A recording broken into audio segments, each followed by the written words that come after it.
responsible Kenya. Karibu sana mtazamaji kwa channel yako hapa Responsible Kenya TV. Make sure na subscribe na share ndo wa kwanza kutazama video zetu zingine. Na kuna kikosi ambacho kimeundwa hivi sasa Kenya ambayo kimefanya mpaka watu wamepigwa na bumbuazi, hawajui wafanye nini. Kikosi hichi basi ni cha Shakur na jamaa ambaye anaitwa Hiram Kimathi na mwingine ni Patrick Osoi. Watu hawa walikuwa wako kwa service ya serikali ya Kenya ambao Patrick Osoi alikuwa mwanajeshi wa Kenya KDF pia akaandikwa kwa upande wa NIS na alivyotoka hapo basi akaenda US akawa US Army. Na mwingine ni Shakur tunajua ni jamaa ambaye alikuwa Kenya prison, ambaye wakati ule wa Gen Z wakiandamana basi yeye alikuwa yuko against the government vile ambavyo wanafanya kupiga marisasi majenzi na nini. Hata yeye pia tulimuona akiandamana. Na mwingine basi ni Hiram Kimathi, ambaye Hiram basi ni jamaa ambaye vijuzi amekuwa kwa headlines sana, ambao hata Murkomen mwenyewe alikuwa anamuongelea. Na Hiram basi yeye alikuwa yuko against pia vile polisi brutality wanavyofanya, na group ambayo wameiform basi watu hawa watatu wanasema ni FBI si ile ya Marekani, lakini hii ni ya Kenya ambayo ni fighting brutality na impunity. Na wamesema wao wako against government vile wanavyofanya, na wamesema wako willing kabisa kurecruit watu wengine ambao wanataka kujoin kikosi hicho chao. Na kikosi hichi basi tumejaribu kumtafuta Hiram kama tutambata, lakini tumemkosa. Ilikuwa tumeagana hii time saini saa 6 ilikuwa ni tupigane saa 6, lakini hatujampata. Lakini next time tutampata, tutamleta alafu tutaongea naye kuhusiana na kikosi hichi. Je, wako na madhumuni gani na wanataka kufanya nini ili kuweza kurekebisha serikali vile anavyofanya, na je wako na uwezo gani ama wako na mbinu gani ambazo wataweza kushawishi serikali ikaweze kugeuza mambo yao vile wanavyofanya, ikiwemo kupiga watu wakati wa maandamano na pia kuua watu wakati wa maandamano, na pia abduction ambazo zinaendelea. Basi hawa jamaa wako against hiyo. Hizi hapa video zao, make sure natizama, akiwemo Shakur, akiwemo Hiram na akiwemo Patrick Osoi ambaye alikuwa mwanajeshi wa US, lakini usisahau alikuwa mwanajeshi wa Kenya na pia akafanya kazi na watu wa NIS. Make sure natizama, lakini kabla hujamaliza kutizama basi na kuomba ukaweze kusubscribe ndio ukaweze kuwa kwanza kutizama video zetu zingine. Just come to remind ourselves, when we were taught in college, we are taught, tulifunzwa hii bunduki ni ya kuprotect life ya mwananchi, ni ya kuprotect Mkenya, si ya kuua mtoto, si ya kuua mtoto wa 17 years, si ya kuua mtoto wa 12 years vile Ruto anatumia polisi kufanya. So this is a message to all the uniformed officers out there.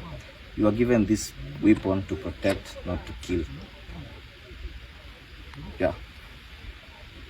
Is that you should never, ever take commands that are unlawful.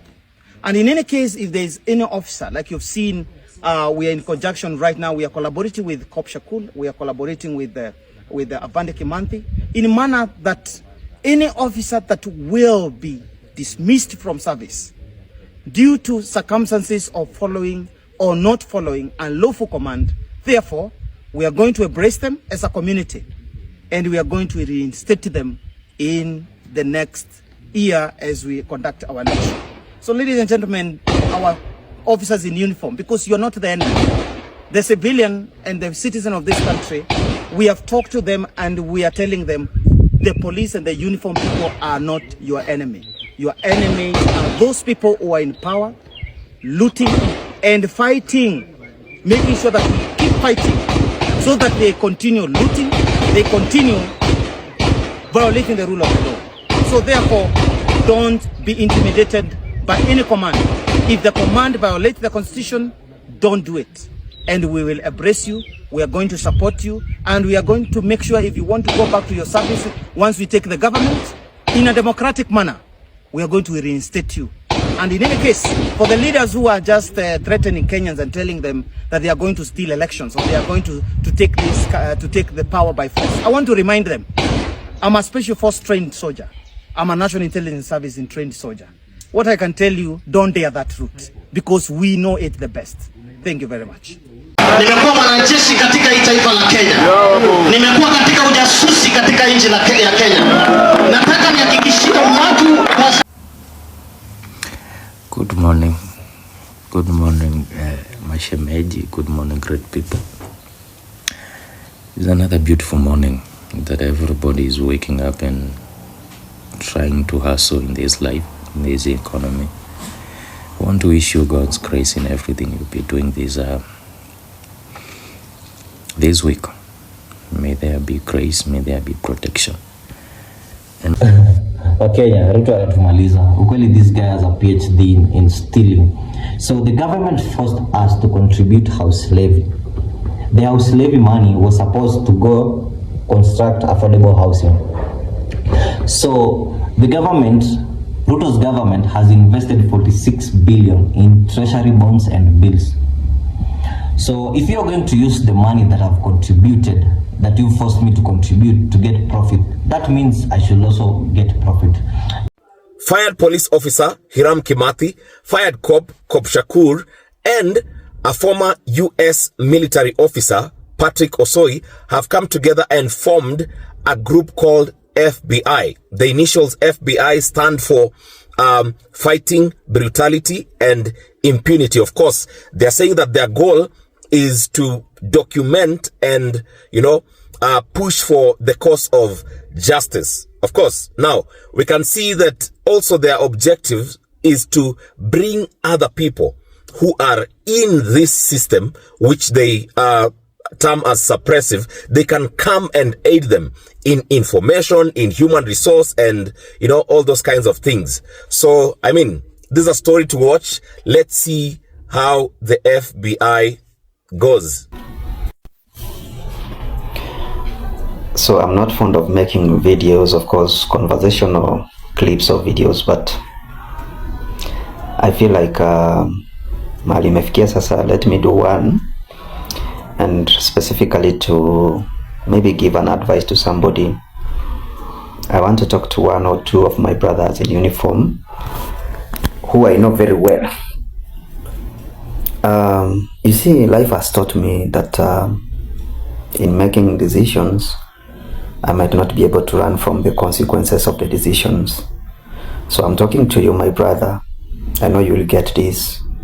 Let me not talk to you as a critique. This is not a critique, but as someone who understands the uniform that you wear, the uniform that I wear too. You see, I've seen the noise, I've seen the hype, I've seen the crowd cheering. But I want you to learn something, that it's not every cheer that is wisdom. It's not every follower in your TikTok account is your friend. Right now, I see you are standing at what I can term as crossroads between, discipline and distraction, between duty and drama. I just want to remind you something that can be of help to you. You see, we don't serve for fame as police officers. We serve under orders. We serve under code of conduct. We serve under chain of command. That is why we are entrenched under the SSO, Service Standing Orders. And that's to say, when we step out of that, when we go beyond the limits, there could be consequences that follow us. I know I know TikTok can make you feel like a star, feel like someone very good, but I want you to know that don't trade with the honor of the service in exchange of hypes. The same crowd that is hyping you today may of course laugh at you tomorrow when things shall have fallen apart. They won't even be there for you. So take a pause. I want you to think again. Don't let the pressure lead you into making a decision that will cost your future. Decision that can cost your peace, decision that can cost your name, of course, can tarnish your name. You still have time to choose better. You still have time to align yourself. You still have time to, rise with dignity and my brother, not to trend with noise, not to trend with humiliating the service that has put you where you are. As a fellow colleague and officer, I'm not judging you. I'm only trying to reach out to you so that you can understand. You might want to decide wisely. I want you to remember that we are watching, but most importantly, your future is watching. Your future is watching. One of my mwalimu one day taught me that we are free to make any kind of decision in life. We are free to abuse people. We are free to take advantage of people. We are free to say this is wrong, this is right. You're free to make any decision.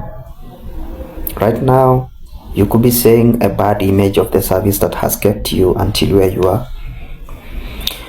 You've even gone to an extent of forgetting the urge that made you decide to join the service. Right now, everything has turned out to be not good. So, the process of going against the wishes of the service, the process of taking that which is not supposed to be outside or even known by outsiders from the service.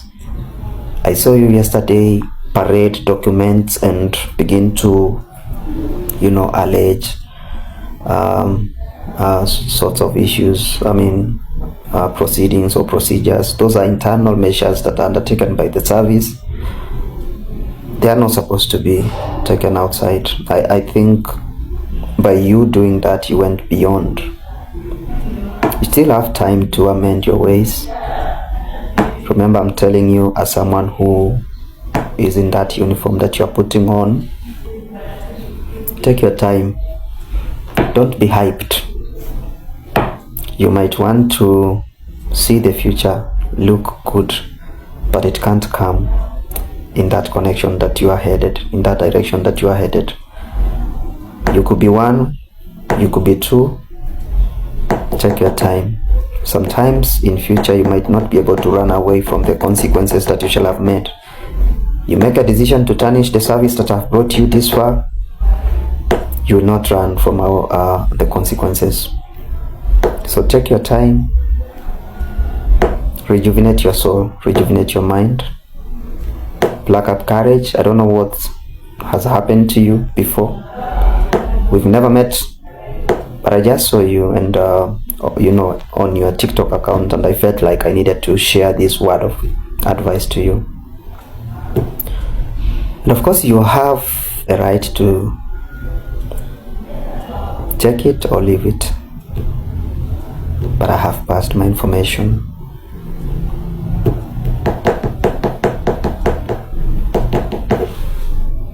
Kenya